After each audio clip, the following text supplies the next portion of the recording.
Alright, here we go. Let's give this a shot.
Kind of wadded that one up a little too much on the end. I'll probably have to catch that from the back side. That one didn't work out quite as good as the last one did.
That's it. I've got a little bit of stuff here I'm going to fill in, and I'm going to flip that over, and I'm going to catch the backside and smooth it out real good.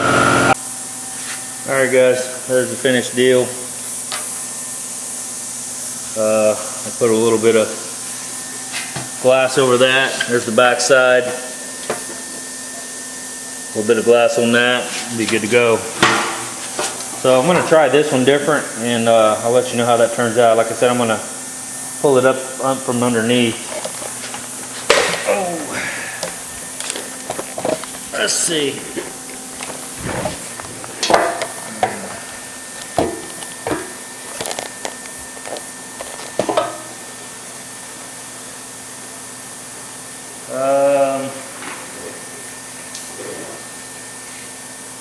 Yes, I'm wearing your Dizzy swag.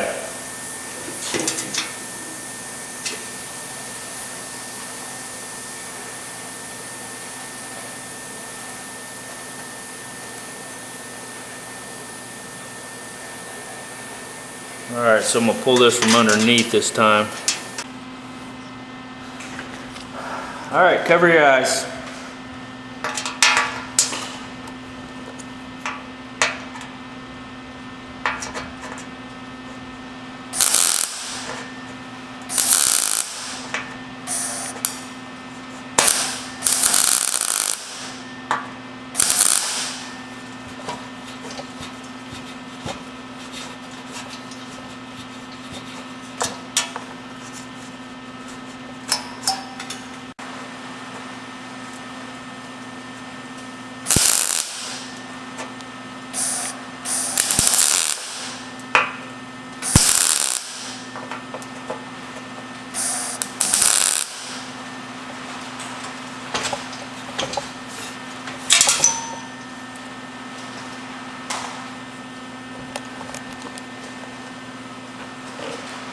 Alright, I got one more section to do and we'll take a look at it. I'll bring you back.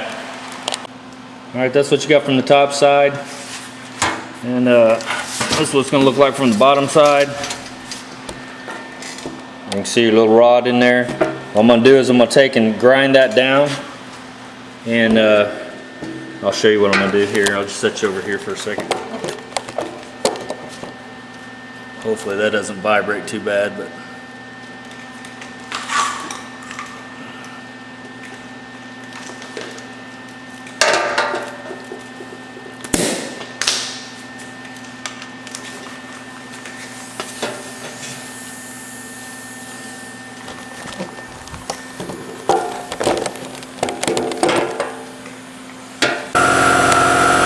so there's the back side of that one. My camera jacked up again. I was actually showing you how I was doing that.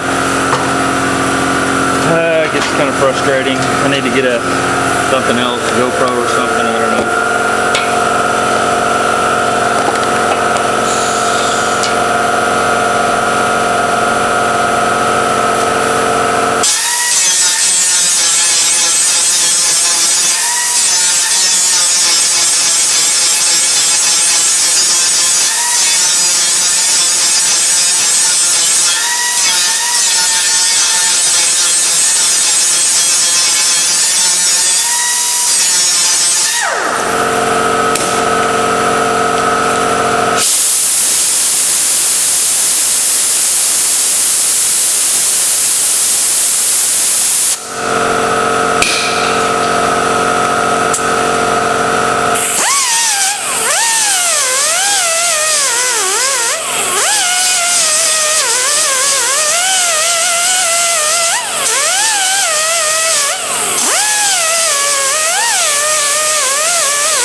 Those little 80 grit deals I got.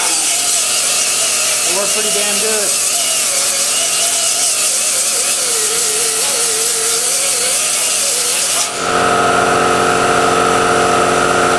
Alright, I got a little bit of undercut in that one. I don't care. Said I'm going to run a little bit of fiberglass over that anyway, so that'll be filled in. I could sit and I could re-weld that and smooth that out to where it looks more like that, but like I said, I'm not real concerned about it, so. Alright, I'm going to strip the rest of this and I'll bring you guys back when I get something else going. Well, it rained. Didn't have my plank to walk over. Yeah, that's pretty ridiculous. Good news is it's not coming in inside here anymore. Threshold.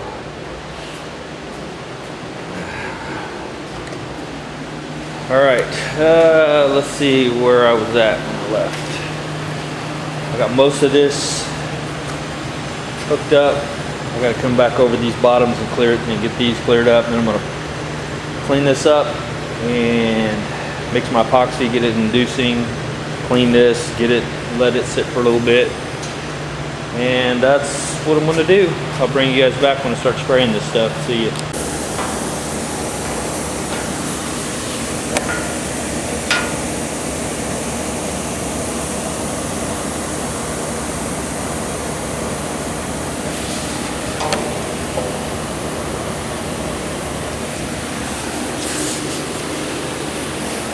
Hey guys, well, I just found the weak link in my system here.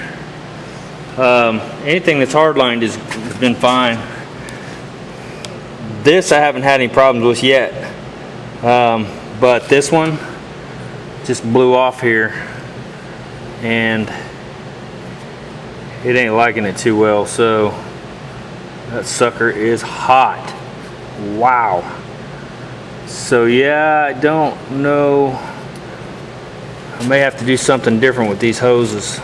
I mean, I've been running this thing for a long time like this and not had any problems, but I just cut this back a while ago because it popped off. Went ahead and put it back on, cranked this down, and it just blew it off again. So Of course, I've been running this thing solid probably for an hour.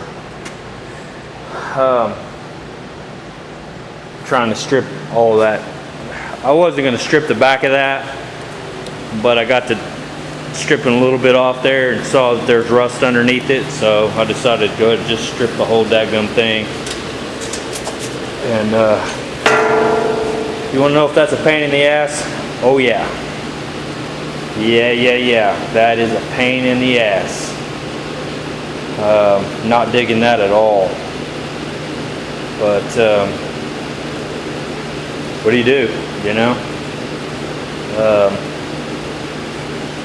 But anyway, yeah. So I'm gonna have to figure out something for my compressor now. It's gonna kind of put a kink in my plans.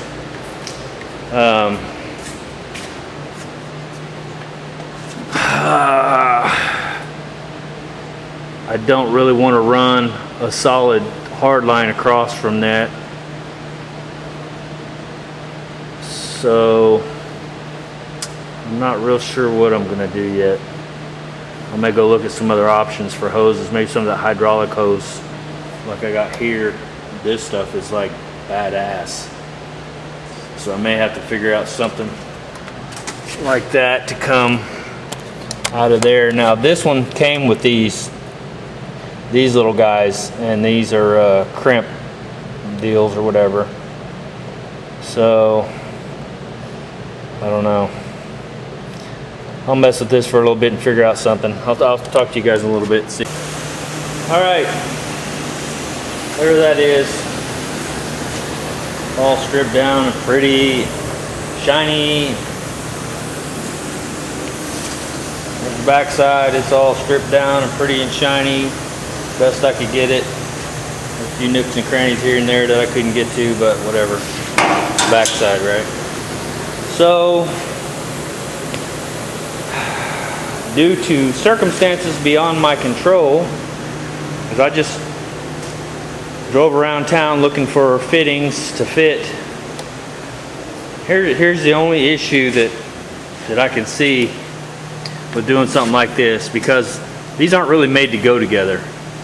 So you got a condenser on there for a car, and then a lot of these fittings here are just regular brass fittings, you know, 5/8 tap, whatever, or not tap, but pipe, and you know, whatever. So what I have done there is run this from my motor off, okay, to a regular fitting, then adapted it to that fitting to where I could put this rubber hose in here. Well, there's so much pressure coming out of that head that it's wanting to blow that out of there. Now, I've had this on here for months and months and months. I don't know if the hose is just trying to get weak on me, or I don't know. You know, but for whatever reason, it's not working. Now, you can see I put a deck clamp on there. I've tried this clamp by itself. I put both those clamps on there. It still keeps just blowing it right off. I ran it for probably 5 minutes and it blew it back off again. So it's going to shut me down for today. So what I'm going to end up having to do, and you can see how that hooks into that compressor there. It's got one of these fittings. Well, this is like a 5/8. I have no idea what thread it is, and that's where it gets tricky, because you got to figure out what the thread is to that. Probably some metric thread. It's not like these, which you can just run to Home Depot and pick up. So this is a AN fitting or something like that. Parts places don't carry them, so I'll probably have to go to like some place called Aeroquip and try to figure out what they have, or have a special. I'm thinking about having like a hydraulic hose built at a hydraulic place with this fitting here coming into maybe, you know, something like this fitting here. That way I've got screw into screw, not this thing, because this is my weak link here. And these seem to be holding up just fine, but you can see that it's got the special fitting and all that was made for it. So this really wasn't. That was kind of like one of those last minute, I can't find anything else, I'm going to do that. And it worked out for a long time, but now it's obviously not liking it anymore. So yeah, I've got to figure out something for this. So that's gonna shut me down for today. I was really trying to get all this stuff done so I could spray, and it's only 4:45. But as you guys know, without a compressor, you know, you can't spray. You can't do much anything with air tools. So I'm just gonna shut her down. Try to do some homework and figure out what I can get, where I can get it. And like I said, I picked that up from Atwood's, and it's fantastic. But it just so happened they had that one. I went back to Atwood's when I was trying to find one of these, and they don't have anything but that size. That's for some tractor or something, hydraulic line or whatever, and I adapted it to fit. And when you've got these kind of fittings, they're not going to pop off like that. So I need to have some that are probably pre-made. So that's what I'm going to work on. So till then, that's going to be it for me. I'll upload this video, and you know, shit happens, right? All right, guys, see you.